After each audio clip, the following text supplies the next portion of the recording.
Hi guys, welcome to my channel. I'm Abhishek. I'm a techie with 3 years of experience in full stack development and have a great passion for teaching. So Newton School gave me an opportunity to educate you all in different techs. And basically you all might be aware of Newton School. It's a platform which helps you to build a career in tech. Whether you are experienced or a fresher doesn't matter. It's for everyone. They will teach you for a period of 6 months, then will refer you to a lot of jobs until you get placed with 5 lakhs or more. You don't have to pay anything. And they have launched a product. You can see the name on the screen, Launchpad. So Launchpad is basically a website which is totally free for learning, where there will be a lot of mentors, lot of courses, lot of quizzes, lot of assignment. Go sign up and enjoy the course. Hi guys. So today we'll discuss about what is this playlist all about. So this deals with Python development. Like you can see on the screen, Python, and let's start learning Python. So what is Python and how we'll study it? See, so Python is a programming language and it's very beginner friendly. If this is the first time you're studying programming and you wanted to get introduced to programming, Python is the best and most suitable language for you, without a doubt. Why I say that? Because the syntax are quite friendly to use compared to other languages in the market. There are some other language which can be compared to Python, but still Python is the one of the most friendly language for beginners. Okay, so will we be taking this course? Since this is our first video on Python, let's discuss how we'll take the course, what are the things that will be there in the course, how much will we do some practical, will we do some projects? Yeah. So the thing is, all our courses that we make, not only Python, we'll start with some of the basic terms which is very much required to understand any programming language, but I'll try to cover them as fast as I could, and then we'll do programming and this theory at the same time. After, when we have reached a certain level, we will do projects in between and between. Like you can say, like on some Saturday and Sunday, I can come live on YouTube and do a complete project on whatever we have learned. So this course is not just about theory and video; it's also about projects. We'll cover enough projects, and as you know, and you can sign up to the website and like our website Launchpad, and you can get a lot of assignments along with our course. So don't forget that. Okay, so let's start about the Python thing. Okay, so what shall we start with? Let's have a look. How does the Python code look like? Okay, so this is the way the Python code look like. Let's suppose I have to print hello Python. That's all. Print hello Python. Plain and simple. You don't have to do anything. Let's try it out. What does print means? Basically, we'll understand it a while later, but print means actually if you want to print something on the screen, we will use print in Python. Let's try it out. Print. You want to print hello Python. There is a semi. You can see the quotes there. Note it. Hello Python. Let's run it, and you can see hello Python. Awesome. So this is all we need to do to write a basic running program in Python. That's why I told you it's easy. Okay, so let's look at a new question. Sum of two numbers. Is it so easy? Yes, Python is so easy. Just take two numbers, add them, print them. Simple. If you don't believe me, let's do it. Don't get confused, we are in Python, not in maths. In 10, though it look like maths. Sum is equals to a plus b, and then finally print it. So print sum. Now why did I use double quotes there? Why I'm not using double quotes here? Let's not worry about that. We'll be there soon. I got 13. Wow, amazing. That means it's real. Python codes are easy. So let's figure it out. What does this a mean? What is this equal to means? What are these 10? What is this sum? A plus b. There are a lot of factors here, right? So see, I will start my annotate screen. Let's talk about this a. What is this a? Let me change the color. It's pink. That's okay. What is this b? These two things are called variables.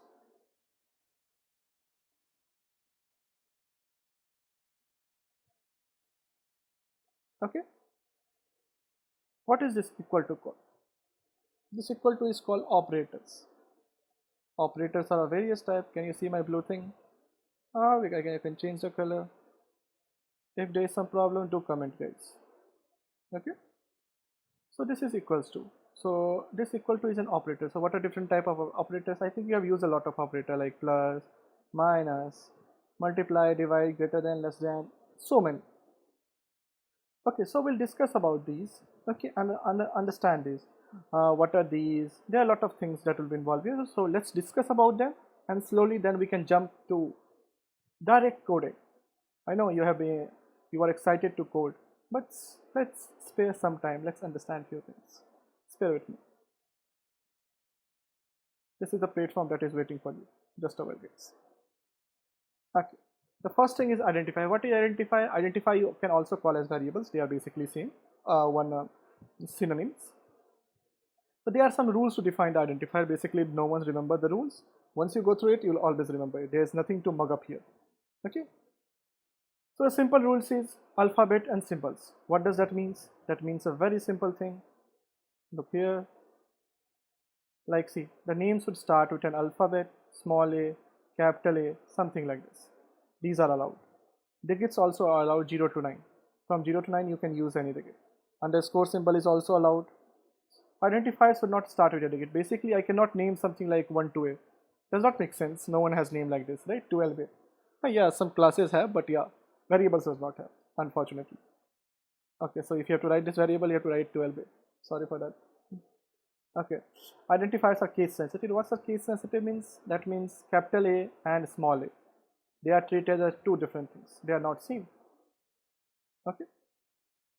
So basically, if your name is Abhi, which is my name, I hope you know that, a short form, and if I write Abhi, they basically are different in Python.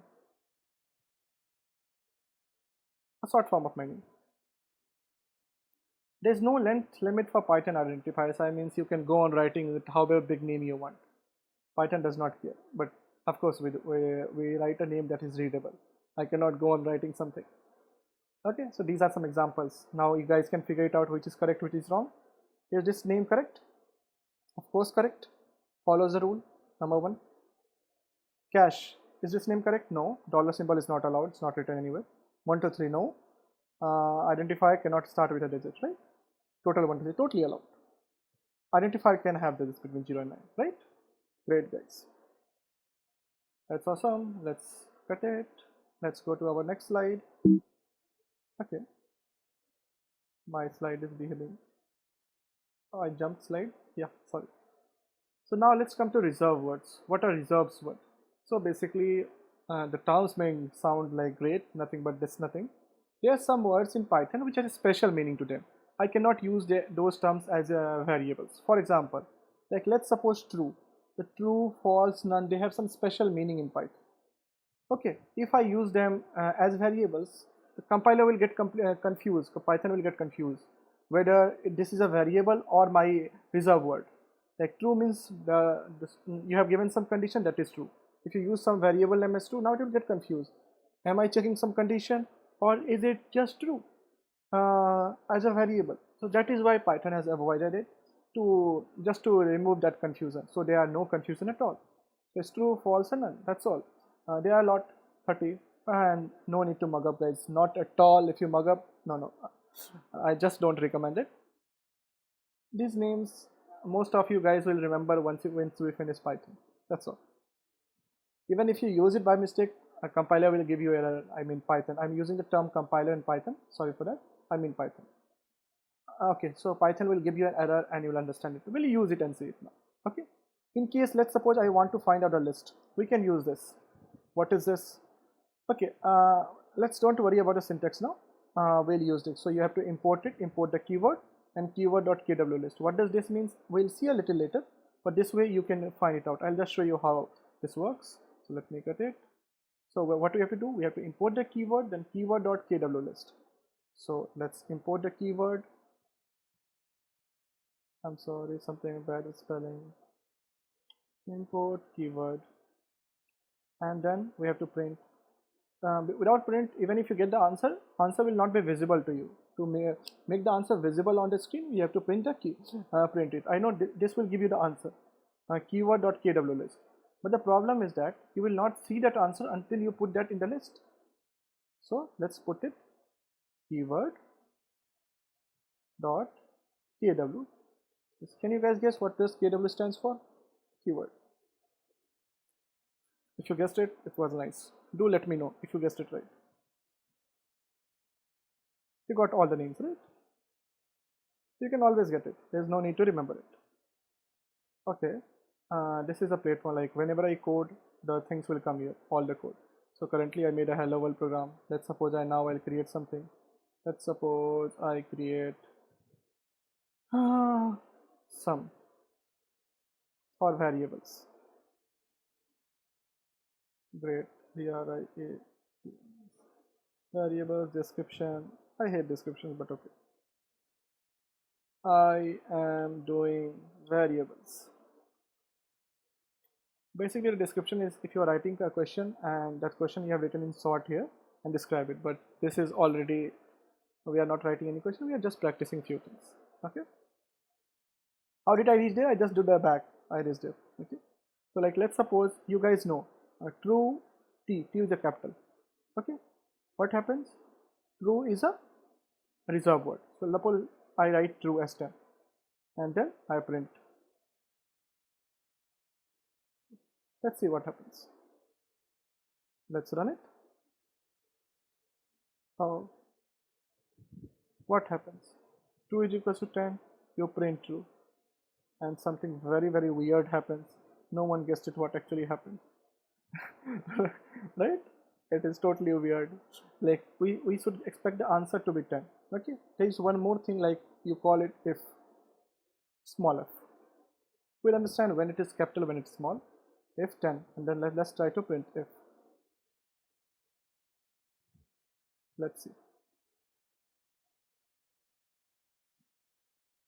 So you are getting something weird, right? You are not expecting the answer directly, you are not getting 10 directly, right?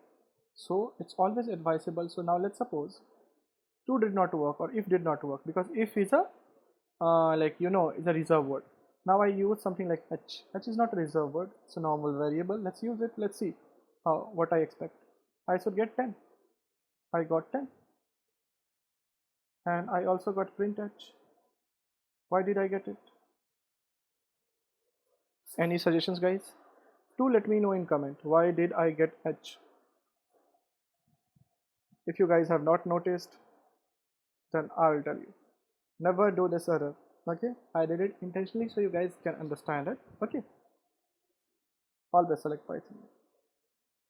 This was when I started using it, I did it for the first time, and that was hilarious. So I wanted to share you this. Let's find Python. Okay. Okay. So now I'll show you the actual error that we'll get. Okay. I did not wanted to edit that because I wanted to show you guys can get it because I have been there and was quite confused when I got those things first time. So let's write true now. Okay. And let's write true. Then let's run it. And you will not get out. If there is some error, you will receive it here.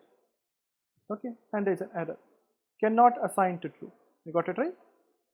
If I use some other thing like if in the last case, if, I'll write if. This is also a reserved word. Cannot assign, same error, no output, right? But you know, like Python, I told you it's case sensitive, means capital letters and small letters are different. So do you think this will work? Because this is no longer a reserved word, because small if is a reserved word. Capital IF is not a reserved word because small letters and capital letters are different thing in Python. So if I run it, there is no error, I'll get the output normally. Okay guys, that was awesome, right? Let's be back here. So this was a reserved word, nothing fancy, nothing simple, that's all. Just you need to know these terms. Okay.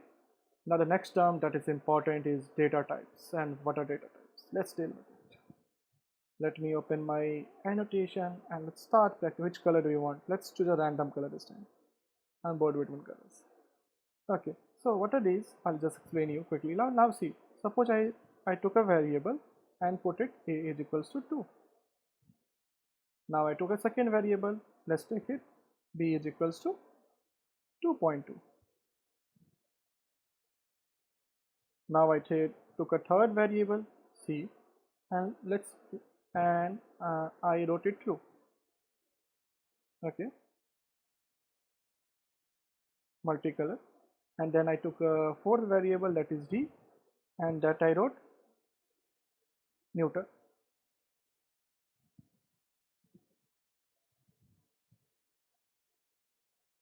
Okay, color. This color I don't like. Anyway, hope it is visible. It's Newton. Newton. Okay, so basically now you can see with this. Oh, let me choose one color. This is quite frustrating. Blue. Let's go with blue from now. Everything is blue here. Okay, so what do you call this type of variable? It's an integer, right? Basically, integers are all number that are all negative numbers, positive number, and zeros are comes under integers, right? So this type of variable is called integer variables. Okay, so the data type for this is integer, int, integer. Okay, what is this? This is float. Float means decimal, which can consist decimal. So like see, float can contain both. It can contain integer and decimal both. Okay, because like you can have 2.0, right? So remember 2.0 is not integer, 2.0 is float because there is a point 0. Okay, C is true. What is this? This is called boolean. Bool. So basically this has two things, true and false. This can have only true and false. That has only the two possibilities, either true or false, nothing else. And the fourth one is str, string. So string, you can clearly understand what is string, some names, some letters. Okay, but remember every string is written in double quotes. Whether it's a single letter or double letter. Either you can write in single quotes also, that's also acceptable. But either single quotes or double quotes, one of them, whichever is easy for you. Okay, let's check it out. If you want to, we can make a new one, or we can just continue here. Okay, if you want to go to a new one, just go back, create a new code and come here, but doesn't matter, currently we're learning. So let's take a variable a is equals to 2. Let's check what is the type of it. How can we check it? We have something called type, right? Let's be back here. We have something called types. So let's see. So what will I do here? I'll just print. If you print a, what will I get? I'll get 2. But I currently am not worrying about the answer. I'm worried about why did I get 10? I think I should have got 2. Did it run? Oh, this 10 was from the previous example. We removed it from here, but we could not remove it from here, like the previous session, or I mean the previous question. So a is 2, and then we printed a. Now we need to print what is the type of my a. So write type. That's all. It will give you something. Let's see. And it wrote class is int. What is class? Forget about it. Will come. We are coming there. So currently you can see it's integer. If I make it 2.2, let's check it out. It's float. That means I mean the decimal numbers. If I write true or false, let's write true once. It's bool, right? If you write for false, you'll still get bool.